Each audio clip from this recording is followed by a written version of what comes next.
Ministério da Saúde inicia a distribuição da Coronavac pelo Brasil e ao menos 6 estados já começam a vacinar.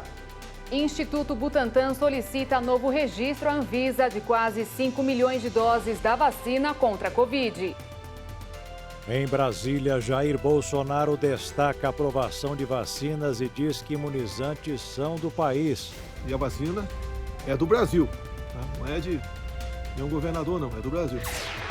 Procuradoria-Geral da República pede ao governo que investigue causas da crise na saúde no Amazonas. Defensoria quer adiamento do segundo dia de provas do Enem e remarcação para quem faltou no domingo. Após registrar novo recorde de mortes, Portugal adota mais medidas restritivas na pandemia. Às vésperas da posse de Joe Biden, autoridades americanas reforçam a segurança na Casa Branca. Consumo de café registra aumento em meio à pandemia e o setor comemora. Agora no Jornal das 22.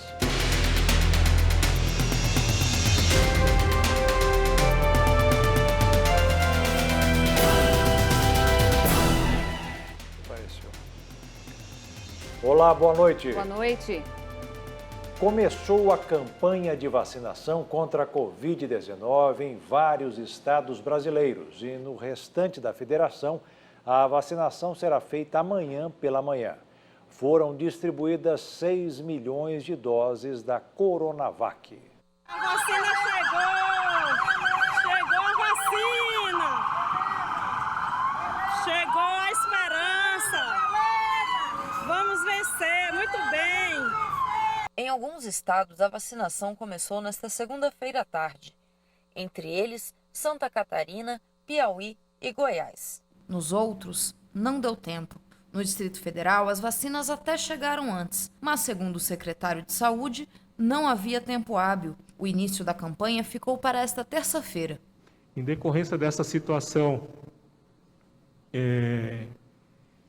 indesejada que aconteceu no atraso do voo, estaremos mudando o nosso horário de início de vacinação para amanhã às 10 horas. Em Rondônia, a vacina também só deve chegar nesta terça-feira. O estado se prepara para receber 33 mil doses da Coronavac. A logística de distribuição da vacina para os 52 municípios do estado ainda está sendo definida. No Amapá e outros estados como Sergipe e Bahia, as vacinas também só chegaram à noite. Nós tínhamos uma previsão de fazer toda a logística hoje e os estados fazerem a logística amanhã para os municípios. E a partir daí a gente iniciar a campanha na quarta-feira. Os governadores, em comum acordo, me solicitaram que eu acelerasse ao máximo a distribuição para que eles pudessem começar imediatamente ainda hoje. Então, aquilo que era planejado até hoje às 8 horas da manhã para acontecer durante o dia, está sendo encurtado para poder atender o pedido dos governadores. Isso, você imagina a mudança da logística para 26 estados num país continental como o Brasil. Logo cedo, o ministro se reuniu com governadores e definiu que o início da vacinação seria antecipado. Ele acertou com todos os presentes que a campanha começaria às 5 da tarde desta segunda-feira, simultaneamente em todos os estados. Em seguida, começou a operação para distribuir a vacina. Aviões da FAB deixaram o aeroporto de Guarulhos com caixas da Coronavac para distribuir aos estados e ao Distrito Federal. Uma corrida para não deixar nenhuma unidade da federação para trás. Os primeiros estados a receber as cargas foram Santa Catarina e Goiás. As vacinas enviadas serão utilizadas na aplicação de 2 doses para o público prioritário. Quase 3 milhões de pessoas devem ser vacinadas nesta primeira fase em todo o país. 337 mil na região norte, 683 mil no Nordeste, 1.200.000 no Sudeste, 357 mil no Sul e 273 mil no Centro-Oeste. O uso da vacina é emergencial. Apenas profissionais de saúde, idosos e pessoas com deficiência que vivem em abrigos, além de indígenas, serão vacinados. No Brasil, 6 milhões de doses da Coronavac estão disponíveis para uso, mas para ampliar este número, o Butantan fez um novo pedido à Anvisa. O Instituto pediu a aprovação do uso emergencial de 4,8 milhões de doses da Coronavac. A diferença entre esta vacina e a que já foi aprovada é que esse novo lote foi produzido no Brasil. Com essa aprovação a longo prazo, o Instituto Butantan pretende fabricar até 40 milhões de doses da Coronavac. A autorização para o uso emergencial de um segundo lote de 4 milhões e 800 mil vacinas para os brasileiros. A autorização para o uso emergencial, que a Anvisa concedeu ontem, era exclusivamente válida para o lote de 6 milhões de doses da vacina. Todos eles já distribuídos ao Ministério da Saúde e a cota que cabe a São Paulo, em São Paulo. O Brasil também espera utilizar 2 milhões de doses da vacina da AstraZeneca de Oxford, produzidas na Índia. O imunizante foi comprado pelo Ministério da Saúde para a campanha de imunização, mas o avião que iria buscar a carga não chegou a decolar. Antes do início da operação, o governo da Índia vetou a saída da vacina do país e agora uma negociação diplomática está em andamento para conseguir a exportação. Todos os dias nós temos tido reuniões diplomáticas com a Índia. Todo dia. O fuso horário é muito complicado. E nós estamos recebendo a sinalização de que isso deverá ser resolvido nos próximos dias desta semana. Nós estamos contando com essas 2 milhões de doses para que a gente possa atender mais ainda a população. De acordo com o balanço atualizado do Ministério da Saúde, 10 estados já começaram a vacinar a população com a Coronavac. São eles Espírito Santo, Maranhão, Tocantins, Mato Grosso do Sul, Ceará, Goiás, Piauí, Rio de Janeiro, Santa Catarina e São Paulo. Os demais estados e o Distrito Federal vão iniciar a aplicação das doses amanhã. Chegou a hora de conhecermos novas histórias de pessoas que conseguiram vencer a Covid-19 com o apoio da fé.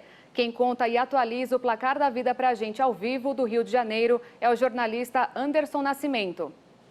Anderson, a gente já iniciou a semana com a notícia da vacinação e agora a gente quer saber as boas novas aí do placar da vida do SOS da Fé. Uma ótima noite para você e para todos aí no estúdio.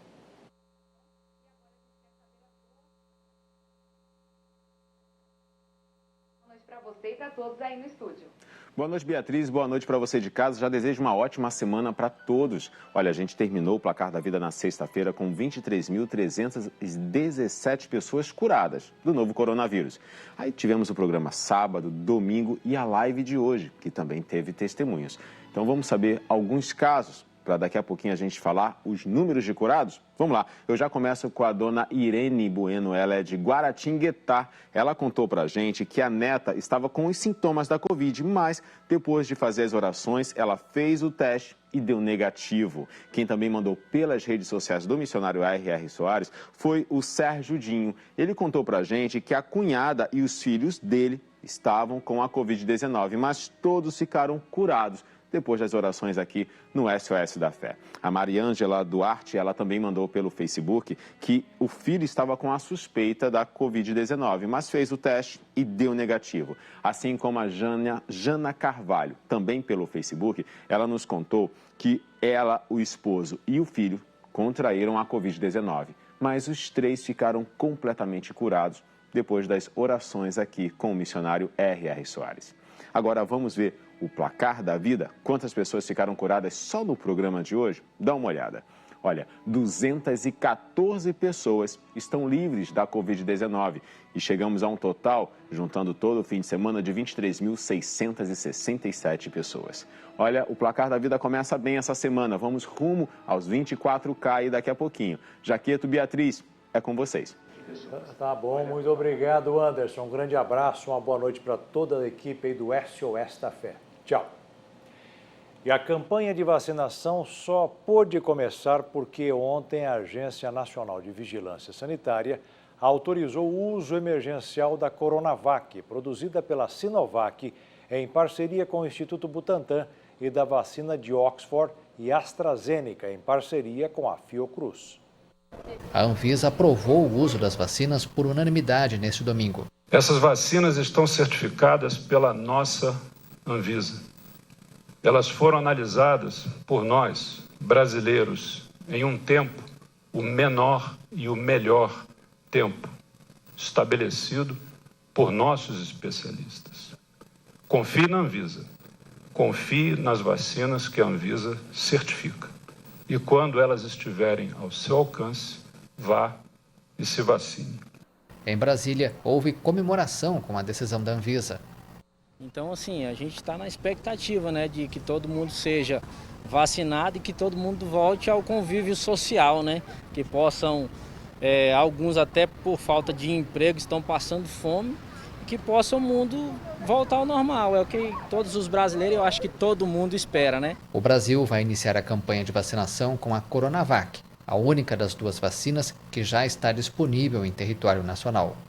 Uma enfermeira de 54 anos recebeu neste domingo a primeira vacina contra o coronavírus no Brasil. Ela foi vacinada logo após a Anvisa autorizar o uso emergencial de 2 vacinas.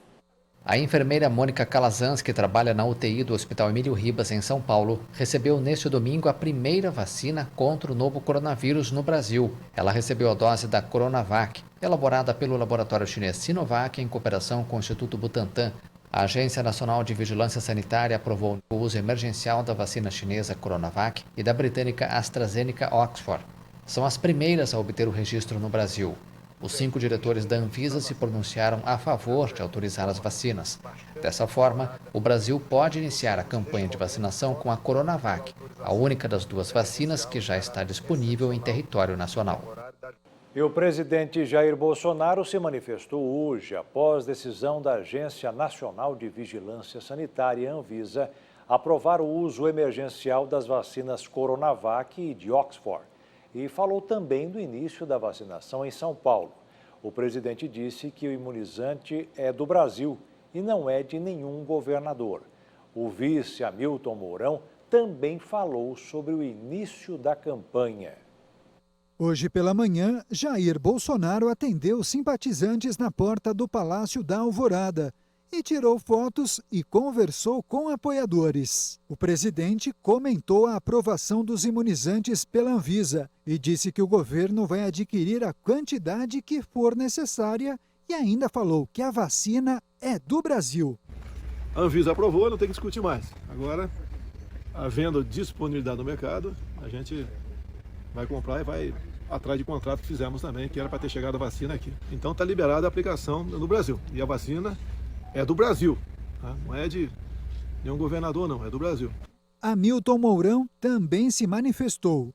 O vice-presidente comemorou a aprovação do uso emergencial das vacinas e falou do próximo desafio de recuperar a economia. A Anvisa fez excelente trabalho dela, tem 2 vacinas aprovadas, tem vacina contratada para até o final do ano vacinar 70% da população brasileira e, consequentemente, a gente chegaria numa situação ao fim desse ano com liberdade de manobra em relação a essa pandemia. Nós vamos resolver esse problema e o principal que vem depois é a gente resolver a situação econômica do país, de modo que a gente consiga retornar a uma situação melhor, né, de emprego para nosso povo. Mourão não quis falar sobre o fato do governo de São Paulo ter iniciado o programa de vacinação em desacordo com o Ministério da Saúde e disse que não iria comentar o que chamou de politicagem. A pandemia se agrava e o mundo corre contra o tempo para conter a Covid-19. Até o momento, mais de 40 milhões de doses de vacinas foram administradas em vários países. Até o momento, pelo menos 60 países ou territórios que representam 61% da população mundial lançaram suas campanhas de vacinação. Destes, 11% concentram 90% das doses injetadas. A corrida pela imunização é liderada atualmente por Israel, de acordo com uma contagem da AFP. O Estado hebreu aplicou mais de 2.400.000 doses em quase 25% da população. Em quantidade, os Estados Unidos lideram com mais de 12 milhões de vacinas administradas, à frente da China com mais de 10 milhões de doses. Na Europa, o Reino Unido foi o primeiro a começar a vacinar no início de dezembro. O país aplicou 4.300.000 doses, o que corresponde a 5,7% da população total. O Brasil, segundo país com mais mortes pela pandemia, inicia a vacinação nesta segunda-feira, mas ainda conta com poucas doses. Atualmente, há 7 vacinas circulando no mundo. Todas exigem 2 doses para serem totalmente eficazes. Bem, os países são soberanos para decidir quando começam e quem deve ser vacinado. Agora, o diretor-geral da Organização Mundial da Saúde, Tedros Adhanom, disse que o mundo está perto de uma falha moral catastrófica. Para ele, isso acontece porque os países ricos consomem quase todas as doses disponíveis da vacina contra a Covid-19. Tedros Adhanom denunciou a atitude das nações mais ricas de se colocarem em primeiro lugar e também criticou os fabricantes de vacinas. Not only does this me first approach leave the world's poorest and most vulnerable people at risk. Essa abordagem de eu primeiro não apenas deixa as pessoas mais pobres e vulneráveis do mundo em risco, mas também é autodestrutiva. Em última análise, essas ações apenas vão prolongar a pandemia, prolongar a dor, as restrições necessárias para contê-la e o sofrimento econômico. A situação se agrava pelo fato de que a maioria dos fabricantes priorizou a aprovação regulatória nos países ricos, onde os lucros são mais elevados, em vez de enviar dossiês completos à OMS. Rather than submitting full dossiers to WHO. O diretor da OMS disse ainda que 39 milhões de doses da vacina contra o coronavírus foram administradas até agora em pelo menos 49 países de renda mais alta, enquanto somente 25 unidades de vacinas foram distribuídas em países com renda mais baixa. Tedros comentou que mesmo enquanto alguns países pronunciavam palavras tranquilizadoras sobre o acesso equitativo, eles priorizavam os próprios negócios com os fabricantes, elevando os preços e tentando pular a fila. E veja a seguir, a Defensoria pede o adiamento do segundo dia de provas do Enem. E ainda, a Procuradoria pede ao governo que investigue causas da crise na saúde do Amazonas.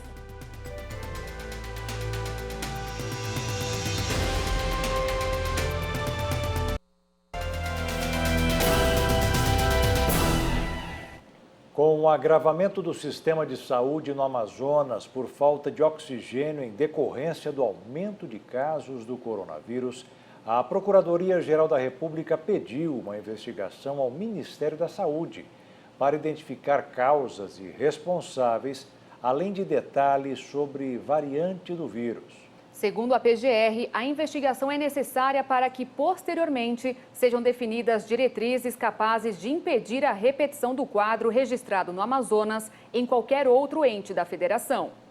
O Procurador-Geral da República, Augusto Aras, afirmou que a situação de Manaus causou estado de apreensão local e nacional quanto à falta de insumos básicos de saúde. Com o pedido feito nesta segunda-feira, além de apurar causas e responsabilidades pelo colapso no sistema de saúde de Manaus, deve ser revelado se houve qualquer mudança do vírus e agravado a epidemia. Também foi solicitado a realização de auditoria, tendo como foco avaliar a existência de recursos financeiros suficientes, aplicação eficiente, planejamento e regularidade na aquisição de insumos para o enfrentamento da pandemia. No último sábado, Aras também pediu ao Superior Tribunal de Justiça a investigação de eventual omissão dos governos do Amazonas e da Prefeitura de Manaus. Por causa das superlotações, a expectativa do governo é levar 235 pacientes para receber atendimento fora do estado amazonense. Hoje à tarde, 15 pacientes com Covid-19 foram transferidos de Manaus para Goiânia pela Força Aérea Brasileira, totalizando 94 transferências desde a semana passada. A FAB informou que também levou 10 tanques de oxigênio comprimido e uma usina de oxigênio para ajudar no abastecimento em Manaus.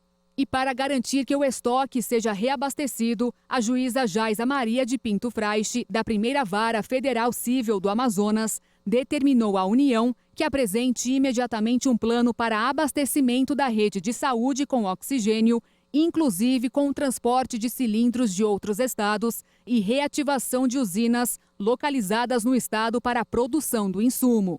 Após uma reunião com o governador do estado, Wilson Lima, e o presidente Jair Bolsonaro, o ministro da Saúde, Eduardo Pazuello, declarou nesta segunda-feira que o governo federal continuará fazendo o que for necessário para auxiliar o estado do Amazonas. Sim, nós precisamos aumentar as medidas preventivas, continuar com elas. Elas são necessárias. As vacinas têm um prazo longo para a criação de anticorpos ou para ter resultados. Nesse período, nós precisamos ainda de muitos cuidados. Uma carga de oxigênio enviada pela Venezuela com destino a Manaus cruzou nesta segunda-feira a fronteira brasileira. O destino é a rede hospitalar da capital amazonense. O presidente Jair Bolsonaro se mostrou disposto a receber o insumo, mas não deixou de fazer críticas ao presidente Nicolás Maduro e à economia venezuelana. Uma caravana de caminhões carregados com oxigênio deixou a Venezuela nesta segunda-feira com destino a Manaus. De acordo com o governo de Nicolás Maduro, são 136 mil litros de oxigênio para auxiliar a capital amazonense, que vive um colapso nos hospitais após a explosão de casos de coronavírus na cidade. O comboio cruzou a fronteira binacional e aguarda o sinal verde das autoridades da fronteira para seguir caminho. Em Brasília, o presidente Jair Bolsonaro zombou da situação econômica do país vizinho e de Maduro. Agora, se o Maduro quiser fornecer oxigênio para nós, pode receber, sem problema nenhum. Agora, ele poderia dar o auxílio emergencial para o seu povo também, né? Comida. Comida, pelo menos comida. O salário mínimo lá não compra meio quilo de arroz. Não tem mais cachorro lá. Por que será? Alguma peste? Comeram os cachorros todos. Comeram os gatos todos. E vem uns idiotas, eu vejo aí, criticando, elogiando. Olha o Maduro, coração grande ele tem, realmente daquele tamanho, né? 200 quilos. 2 metros de altura, o coração dele deve ser muito grande. O governo de Nicolás Maduro não é legitimado por Bolsonaro, que descreve o presidente venezuelano como ditador e não reconhece a reeleição de 2018. Em uma votação denunciada como fraudulenta por opositores. E a Defensoria Pública da União entrou no final da tarde de hoje com um pedido na Justiça Federal para a suspensão da segunda prova do Enem, marcada para o próximo domingo. O pedido é baseado em falhas que o INEP, que organiza o exame, teria cometido ontem. Segundo a Defensoria, além das falhas na adoção de medidas para evitar o risco de contágio da Covid, candidatos de vários estados foram impedidos de fazer a prova depois de encontrarem salas superlotadas. Havia um limite de lotação. Segundo Alexandre Lopes, presidente do INEP, os problemas foram residuais. E agora um pouco de esporte. Os clubes brasileiros reforçaram seus times principais com os garotos da base e, por vários motivos, passaram a utilizar 25% a mais de jovens do que há 2 anos.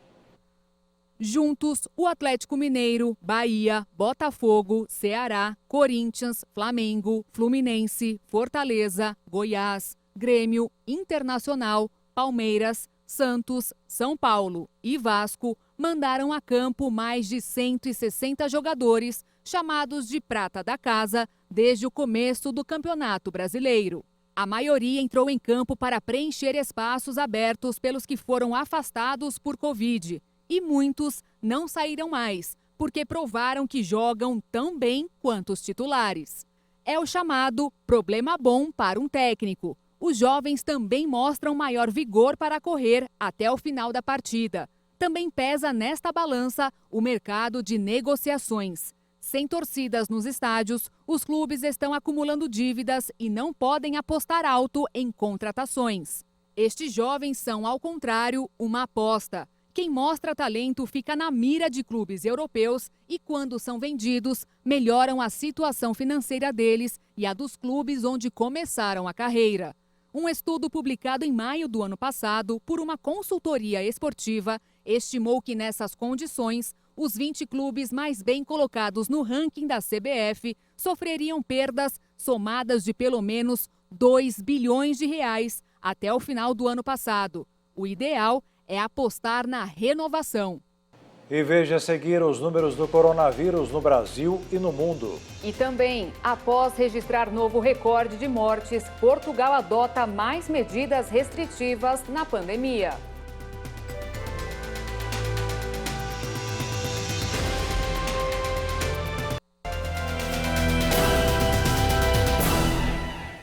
Após registrar um novo recorde de mortes em 24 horas, Portugal adotou novas medidas contra a pandemia de Covid-19 nesta segunda-feira.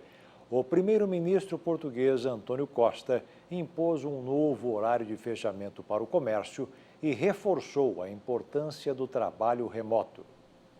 Os novos protocolos vão ser adotados após 167 mortes pela doença em 24 horas no país, um novo recorde. Todos os estabelecimentos de qualquer natureza devem encerrar às 20 horas nos dias úteis e às 13 horas aos fins de semana, com exceção do retalho alimentar, que aos fins de semana se poderá prolongar até às 17 horas.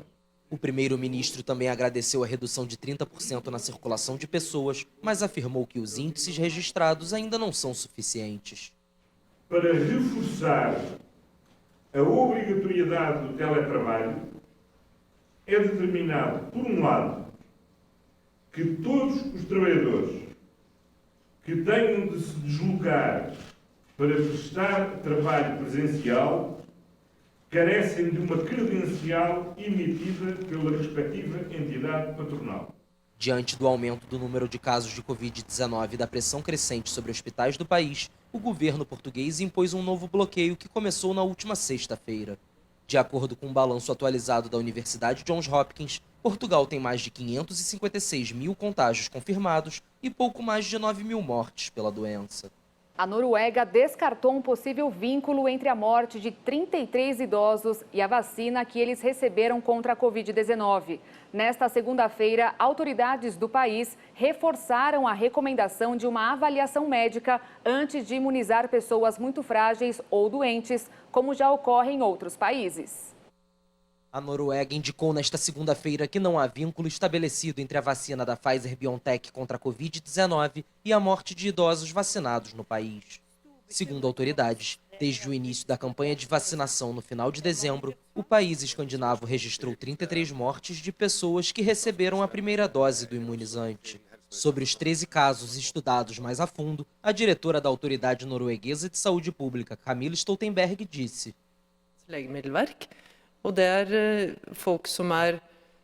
são pessoas em idade avançada, frágeis e com doenças graves.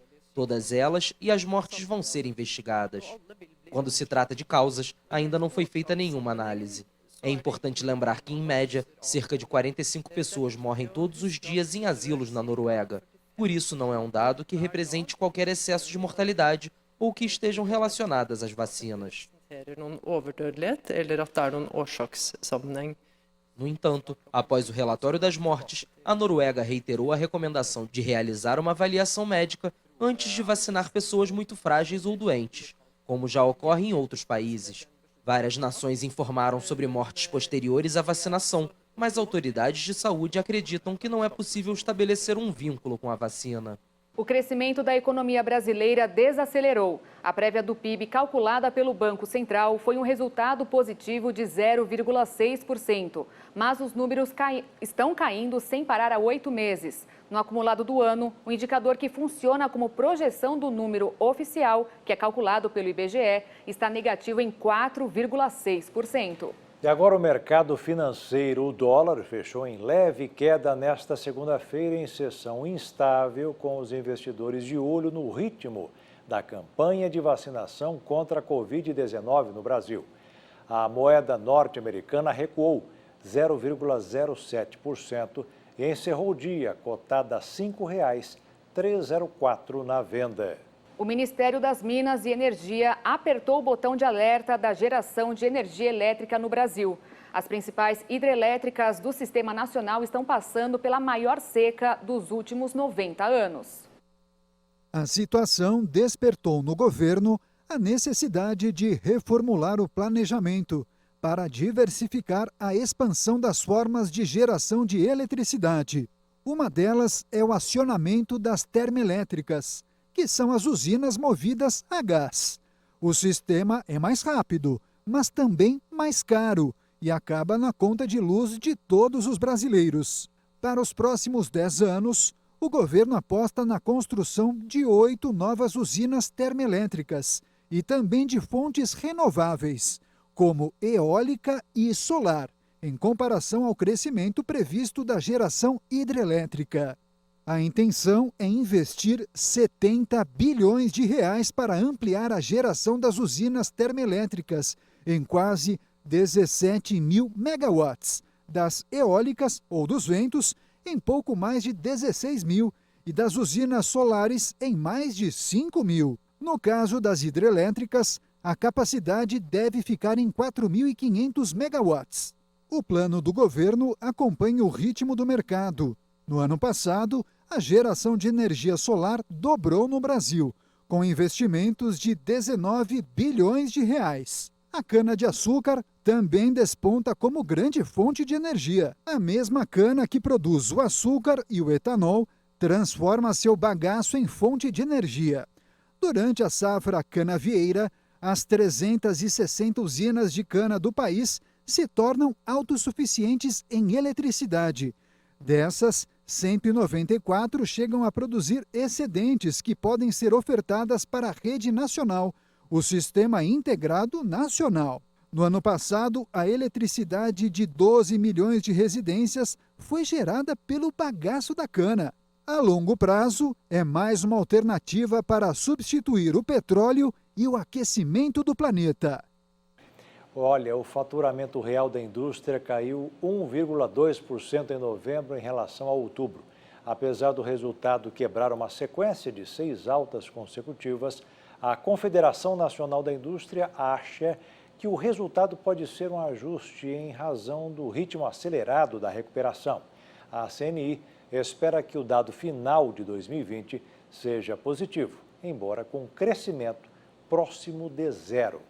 E veja a seguir informações importantes da live do Missionário Soares. E veja também que o consumo do café registra aumento em meio à pandemia.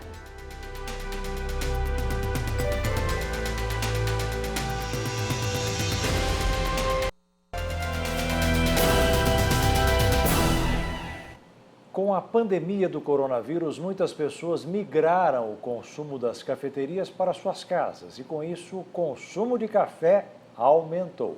Neste período, segundo a Associação Brasileira da Indústria de Café, o crescimento foi de 35%.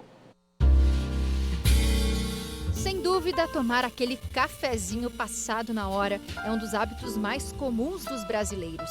E durante a pandemia, a bebida passou a ser apreciada de um jeito diferente.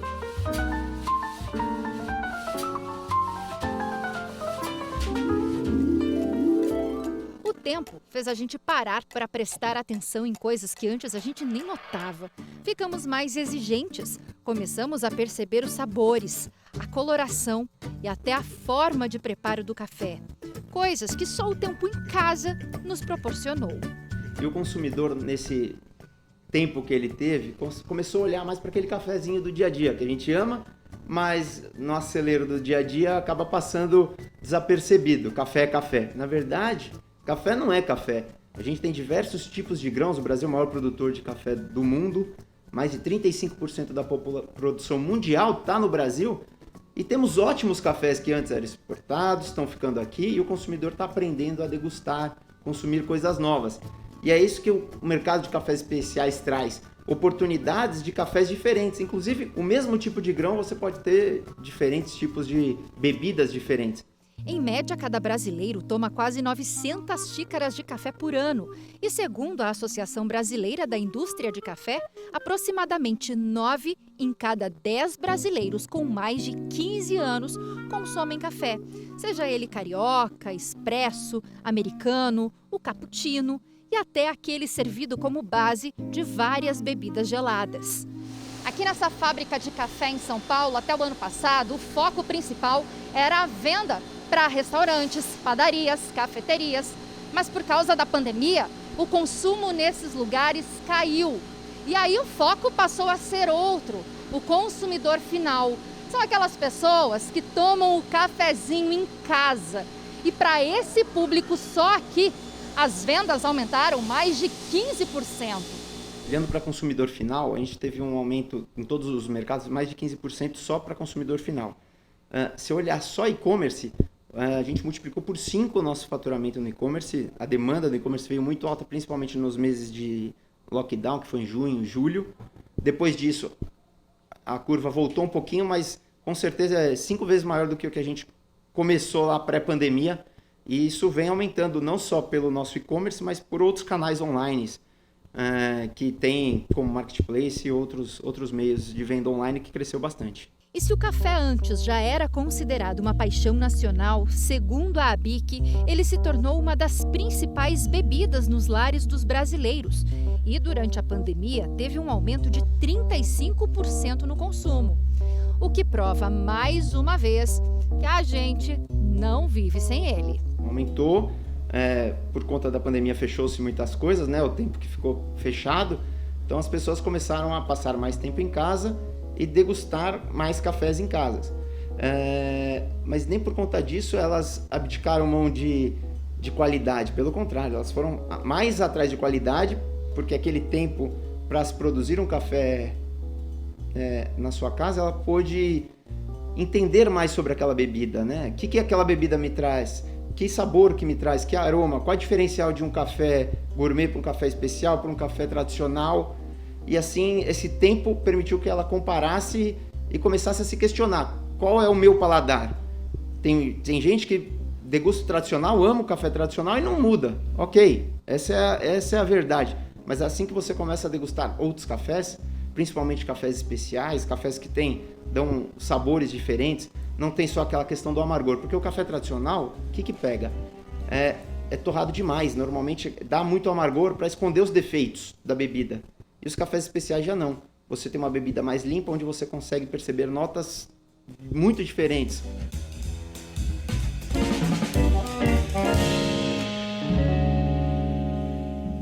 E depois do café, vamos agora com o momento de fé e foco na live do missionário R. Soares. A palavra está no livro de Salmos, capítulo 3, versículo 3. Escrito pelo rei Davi, acompanhe o ensinamento do missionário Soares. Mas tu, Senhor, és um escudo para mim. Então, para ele, Deus era um escudo. Deus não tinha um escudo para protegê-lo, não. Deus era o escudo. A mesma coisa para mim e para você. Se nós estamos enfrentando uma investida maligna e Deus é um escudo para nós, nós vamos enfrentar essa investida maligna em o nome do Senhor Jesus e não vamos ser atingidos, porque Deus é um escudo. O escudo o que faz? Ele recebe as flechas, recebe os dardos, recebe os tiros, recebe tudo que manda contra a gente e não consegue passar pelo escudo, porque Deus é um escudo que é um fogo consumidor. O dardo maligno pode ser o dardo mais bem preparado, não consegue passar por Deus, que é um fogo. Então Davi, por isso, ele ia para a batalha, ele andava em comunhão com Deus, sabendo que nada iria atingi-lo. O missionário Soares segue explicando este versículo. Mas tu, Senhor, és um escudo para mim. Tem 3.000 anos que ele falou isso, hein? Tem um tempinho já. A minha glória e o que exalta a minha cabeça. Deus, para ele, além de um escudo, era a glória dele. A glória dele não o fazia, não permitia que ele fosse derrotado. Fazia ele ser um vencedor. Ele era a glória dele e o que exaltava a cabeça dele. 3 coisas. Ele saía vitorioso. O povo, quando ele chegava lá em Israel, batia palmas, ele desfilando com os soldados e com aquela porção de coisas que eles conseguiram na guerra, porque tinha o chamado despojo. As pessoas levavam víveres, alimentos, levavam ouro, prata para trocar pelo caminho, para poder comprar alimento. E o Davi vinha com tudo aquilo ali, e o pessoal aplaudindo, porque ele foi vitorioso. E agora a pergunta para o missionário responder. É correto um casal seguir em igrejas diferentes? Olha, geralmente, quando faz essas perguntas aí, eu acho que não está havendo assim uma união perfeita no casamento, né? Porque como é que pode esse negócio? Eu vou para a igreja aqui é melhor. Será por que é melhor, hein? Será que a pessoa está dando atenção à palavra de Deus? Ambos estão dando? Eu não sei. Também é aquela fraqueza, na casa fraqueza de fé, né? A pessoa tem que ser paciente e deixar Deus fazer. Às vezes a pessoa larga a obra de Deus, ou um compromisso que tinha, porque o marido falou, ou porque a mulher falou. Isso não é motivo, nós temos um compromisso sério com o Espírito de Deus, onde nós estamos. Eu não posso dizer assim, não vou ficar mais aqui, eu vou para outra, eu vou dar outra para outra. Não, Deus, eu estou te servindo. Foi ali que o Senhor me deu a bênção, ali que o Senhor me abriu os olhos. Ou há muito tempo que eu estou orando, mas não tem jeito, ali não está ensinando mais a palavra. E aí o pessoal sofre. Fique agora com a mensagem final da live de hoje com o missionário Soares. O Senhor é quem levantava, o que exaltava a minha cabeça, a cabeça dele. E Ele quer exaltar a sua cabeça. Nas batalhas pela sua vida, se você é propriedade de Deus, você já entra numa batalha com 100% de certeza que Deus vai lhe dar a vitória. É isso que nós queremos que você entenda. Hoje é dia de você sair abençoado. 100% de certeza que você vai ter vitória. Mas tu, Senhor, és um escudo para mim. Deus era um escudo para o rei Davi. É um escudo para a minha pessoa, para a sua. E que mais? A minha glória. Nossa, isso é demais. Quer dizer, eu vou ser agora envergonhado, a minha glória vai abaixar, vai ficar na lama? Não, ao contrário, ela vai brilhar mais e mais. E também diz aqui que é o que exaltava a cabeça dele. Todas essas 3 definições servem para nós. E o Jornal das 22 termina aqui. Obrigada pela companhia, um ótimo fim de noite para você e até amanhã. Boa noite, fique na paz. Tchau.